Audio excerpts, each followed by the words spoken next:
Well, usually I get up in the morning to have my quiet time, and I pretty much have to do that because I'm a father of four, so 4 kids. We usually try and keep them upstairs until 7, but once 7 comes around, I can usually hear the footsteps going upstairs, and I know they're going to be coming down soon. So I get up early in the morning, usually around 6 o'clock, come downstairs, make a cup of coffee, and just sit down and read. And I think the reason I do that is because as a father and even as a pastor, I need to know the gospel. So, of course, I know the gospel. I can explain the gospel. I know the content, but every day I need to try and get the gospel clear. And, clear in my own heart, clear in my own mind. And that's what my kids need.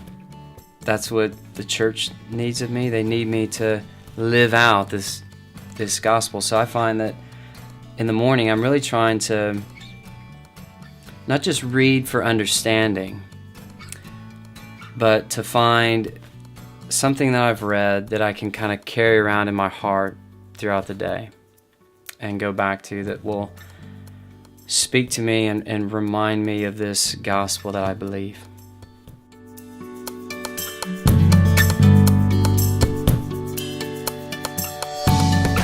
I think, practically speaking, it's interesting. If you look at the Bible, of course, the gospel involves content.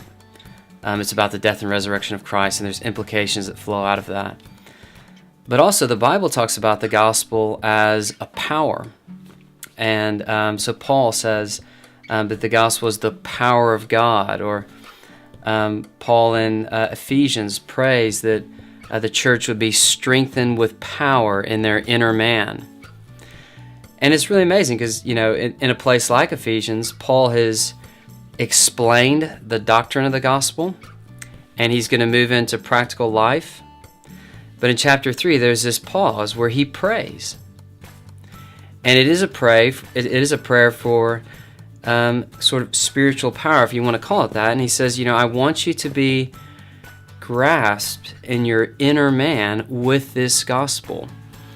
And I think there are times in your life where you know what that's like. You know when the gospel's kind of descended from your head to your heart, or it's become very clear and very real, and you have a sense of the truth of it on your heart. And there's a power that comes with that. So when I speak to people throughout the day and I deal with pastoral situations, or I deal with a wife who's worn out, and needs some support, or kids that need my help, and all the vast things you deal with as a father, and with work and husband, you can tell the difference when you are strengthened in your inner man. And I think it's just amazing that Paul says, I don't want you just to know the gospel, but I actually want you to be gripped by it. I want you to be rooted in it. I want it to fortify you on the inside.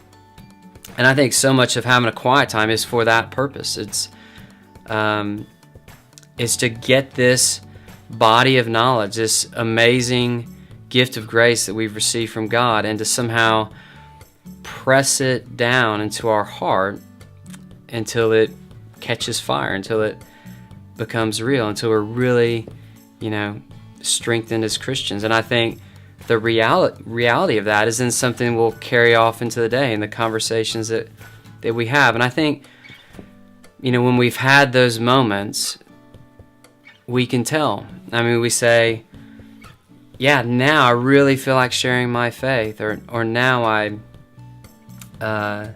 really feel like I could be more patient than I have been with the children, or the sense of insecurity that I had is gone, or the ability to face life. I think when you've had those moments with the Lord and He's really spoken to you, and you're strengthened in your inner man, I think you have power to go out into the world.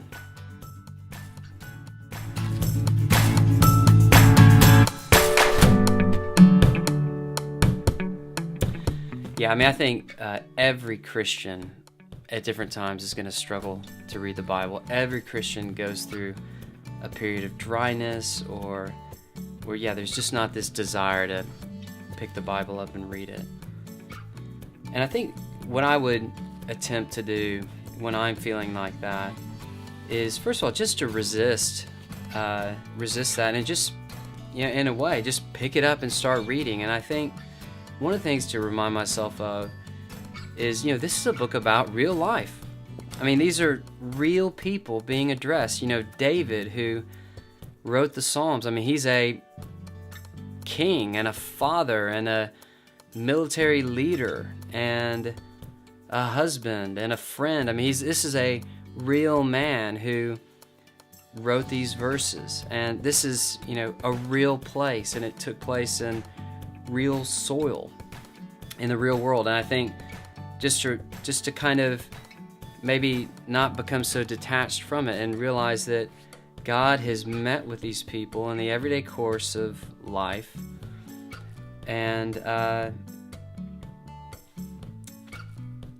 because I think quite often when we're feeling dry, it's because what we're reading seems somewhat detached and like it's not really speaking to me where I'm at.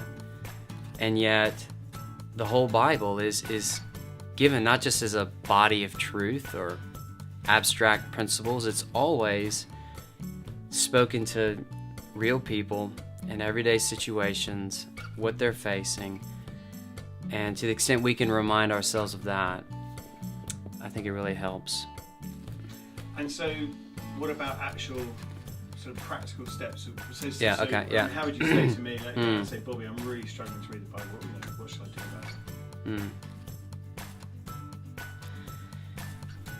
Yeah, I mean, I think if you're really struggling to read the Bible, you've just got to read it. You've got to open it up, and you've got to keep reading. I mean, part of going through a trial, if you will, which is I feel dry, I feel far from God and kind of uninterested, is learning to continue to do these basic things that God and His people have always done. So picking up the Bible, reading it, fellowshipping with other Christians, turning up for church, sharing your faith, carrying on to do these things that are the means God uses to grow your love for Him and your passion. So your lack of hunger for the Bible is the very thing God will use the Bible itself to address. So actually by picking it up and reading it, you'll find that I think your hunger grows again.